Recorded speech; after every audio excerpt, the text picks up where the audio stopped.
Adeus Financiamento, episódio 5, compartilhando os investimentos que eu fiz com o salário que eu recebi referente ao mês de agosto. Antes de explicar as aplicações que eu fiz com o meu salário de agosto, eu tenho que dar uma conclusão ao que eu falei no episódio anterior dos investimentos que eu fiz com o salário de julho, no caso. Eu tinha dito que eu fiz uma subscrição em um dos meus fundos imobiliários, o VGIR 11. Isso está mais detalhado no vídeo, que eu vou deixar aqui linkado. E aí, o que eu fiz, além dessa subscrição? Quando eu fiz o meu aceite, que eu queria participar dessa subscrição, o débito ia ser feito na minha conta no dia 7 do mês de agosto. Só que aí, até lá, o que eu fiz também? Eu deixei uma ordem de compra programada com um valor abaixo do da subscrição, por 1 centavo a menos, custando R$ 9,84. Aí, com isso, o que aconteceu? Eu iria conseguir mais cotas do fundo imobiliário, caso ele chegasse a esse preço, caso alguém estivesse disposto a vender ele a esse preço de R$ 9,84, e aí eu não precisaria participar desse processo de subscrição que demora um pouco a internalizar as cotas no meu fundo imobiliário. E é até importante deixar isso muito claro para quem não conhece muito sobre como funciona o processo de compra e venda de fundos imobiliários e de ações. A gente nunca compra direto do gestor, por exemplo, ou a gente nunca compra direto da empresa. O que acontece são transações entre pessoas. É como se você anunciasse algo a certo preço, e se alguém vê esse produto, né, essa ação, no caso, esse fundo imobiliário, naquele preço e ela estiver disposta a comprar, é isso que ela vai fazer. Só que isso não é feito de forma direta de pessoa para pessoa. É aí que entra a corretora, a bolsa de valores, e esse processo ele fica automático. E aí foi isso que eu fiz. Eu meio que anunciei que eu estava disposto a comprar a quantidade de cotas lá do VGIR 11 a esse preço de R$ 9,84, e se alguém tivesse disposto a vendê-las a esse preço, eu executaria essa ordem, que é o que eles chamam. E aí foi o que aconteceu.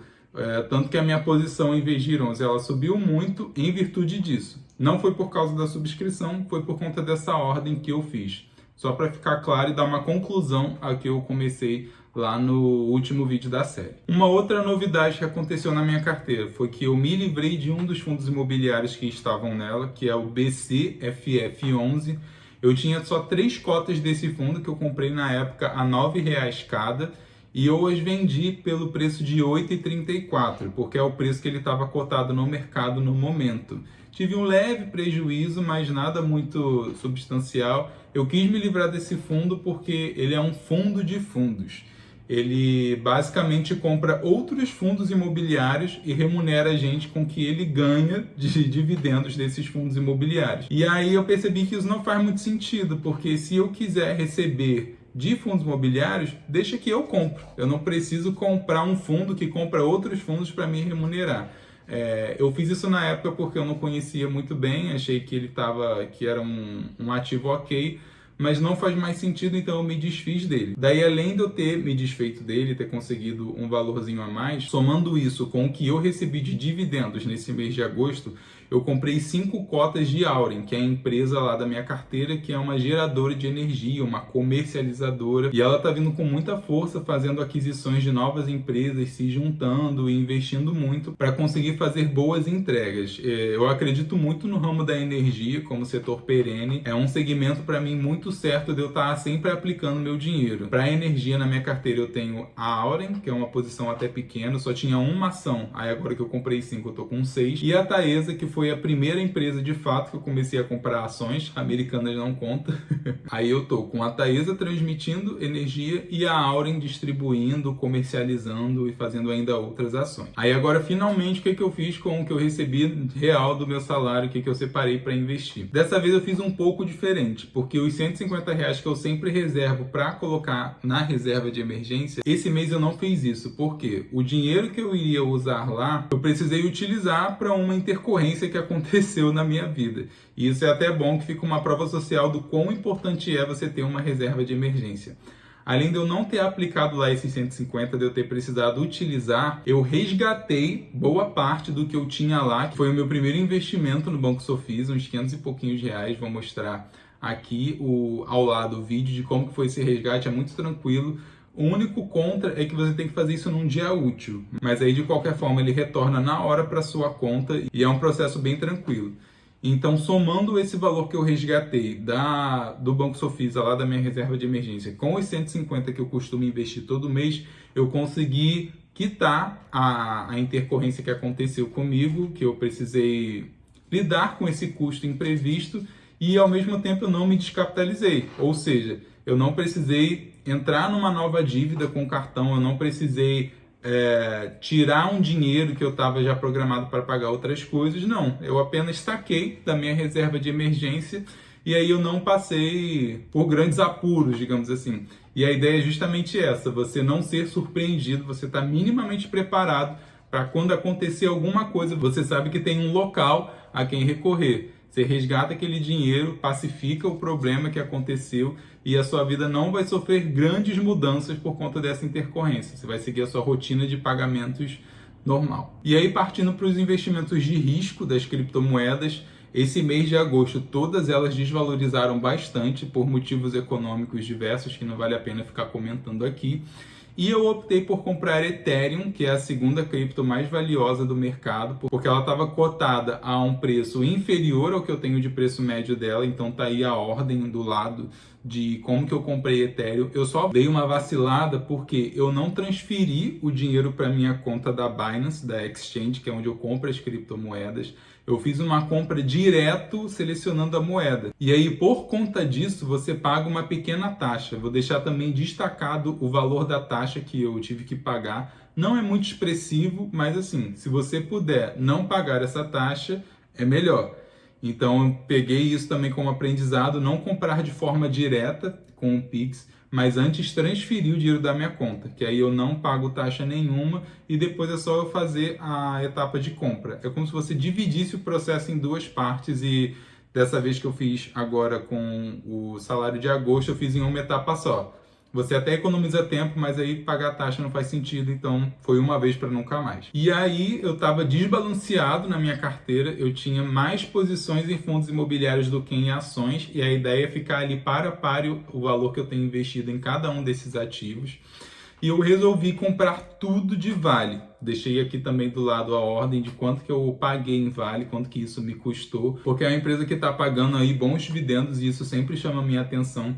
E além disso, eu considero ela como um setor muito sólido no mercado. É uma empresa grande, uma das maiores empresas da Bolsa. E a única outra empresa que eu tinha na minha carteira do setor de commodities, que eles chamam, que é basicamente a troca de bens, né, venda de bens e serviços, é uma cotinha só de Klabin, que fabrica coisas envolvendo papel, papelão e coisas do tipo. Mas como só é uma cota, não faz nem cosquinha, eu resolvi arriscar numa outra empresa de commodity, mas nesse caso é a Vale, né, que é toda essa questão de mineração e tudo mais. Ela vai até pagar dividendos agora no mês de setembro, só que a data que eu comprei eu ainda não vou receber. Mas nas próximas vezes eu já vou receber. E aí dessa forma eu fiquei páreo a páreo com ações e fundos imobiliários. Na verdade fiquei até com um pouquinho acima em ações, mas aí a ideia é que com o salário de setembro eu já consiga dividir meio a meio ali as aplicações em fundos imobiliários e ações de acordo com o que tiver mais em oportunidade. Eu vou deixar aqui linkado um vídeo do canal Geração Dividendos que ele fez uma análise muito boa da Vale e que me ajudou muito a entender um pouco melhor e me fez querer estudar mais sobre a empresa de modo a querer ela na minha carteira. Recomendo bastante. E para finalizar, eu vou mostrar como é que está a situação atual da minha carteira neste momento.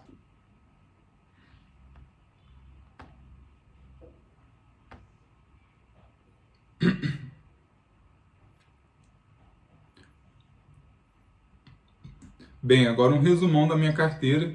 Isso daqui é até um pouco triste porque você vê que o gráfico ele está sempre crescendo com o passar do tempo, né? Aquele que veio de setembro de 23 até setembro de 24, essa janela de um ano. E aí vai crescendo quanto que eu aplico. E aqui, atualmente, ele deu uma caída porque eu precisei resgatar o valor, parte do valor da reserva de emergência, como eu expliquei mais cedo.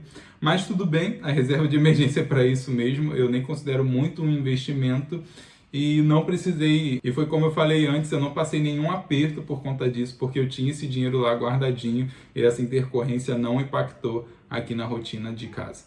E aí, beleza, a gente chega nessa distribuição. Esse é o que eu tenho em fundos imobiliários, isso daqui é o que eu tenho em ações, a renda fixa que deu uma diminuída, que é a minha reserva de emergência.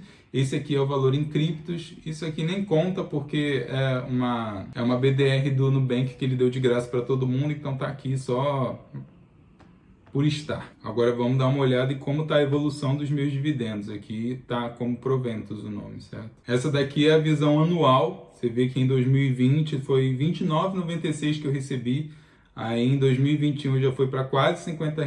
Em 22 foi para 152. Em 23 eu fechei o ano com R$ 200. E em 24, até tudo que eu já recebi até então, né, eu já superei o ano de 23, e isso é um processo realmente natural. Aqui em 2024 ele já deu essa boa disparada, né, bem diferente do ano anterior, antes do ano acabar, porque eu investi com mais força de fato. E é isso que a bolsa faz com a gente. Quanto mais a gente está disposto a investir o nosso dinheiro, maior vai ser o retorno que a gente vai ter. Vou colocar aqui a visão mensal para dar uma olhada. E aí tem esses descolamentos, tá vendo? Em maio, em junho e em agosto ficou muito diferente o que eu recebi, porque as ações elas não pagam mensalmente igual os fundos imobiliários. Então fica um pouco descolado isso mesmo, só que o que importa é o que você vai receber no ano. É óbvio que eu prefiro receber todo mês, até porque a gente paga conta todo mês, a gente leva uma rotina que a gente precisa de dinheiro todos os meses para a gente quitar as nossas obrigações. Mas para fins de remuneração a longo prazo, é interessante também fazer aplicações em ações por conta disso. Vou até colocar aqui só ações, cadê? Para dar uma noção melhor.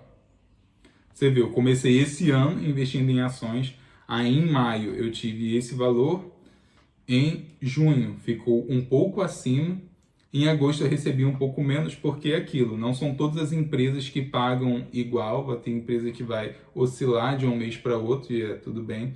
E aqui em setembro eu ainda vou receber esse pingadinho aqui, de Banco do Brasil, se eu não me engano. Aí quando a gente coloca fundos imobiliários, nossos FIIs, aqui abreviados, você vê que aí sim tem uma escadinha, uma crescente. Ele vai pequenininho, pode acontecer um problema em um mês ou outro, mas você vê que no geral, na média, esse valor ele nunca fica muito cima, baixo, igual pode acontecer com as ações. É muito numa crescente. A expectativa é que em setembro esse dinheiro fique ainda maior. Vou ficando por aqui e mais uma vez, sempre que possível eu vou falar isso, te incentiva a também construir uma herança para chamar de sua, para você não ficar refém do sistema, colocar o dinheiro para trabalhar para você e ter uma vida mais tranquila no médio e longo prazo. Pode parecer que é muito difícil, e eu não vou negar que tem um certo nível de complexidade sim, porque a gente não é educado a aprender todas essas coisas, mas vai ficando ainda mais difícil se você nunca se aventurar, se você nunca se permitir conhecer um pouco mais e arriscar de fato. Eu dividi hoje, né, com você que eu me desfiz de um fundo imobiliário porque eu achei que estava fazendo um bom negócio, mas que na verdade eu vi que não fazia muito sentido e faz parte. Os investimentos é como tudo na vida, você não vai acertar sempre. Você tem que ir com cautela, óbvio, já que se você não conhece muito. Mas o interessante é iniciar. O interessante é você seguir esse caminho, mesmo que porventura possa ser desconhecido. Mas é o que eu sempre falo, quando você vê o dinheiro caindo ali na conta todo mês, isso te motiva, te instiga a querer saber um pouco mais e se aprofundar um pouco mais. Vou estar sempre te encorajando e simbora. Fique com Deus e até a próxima.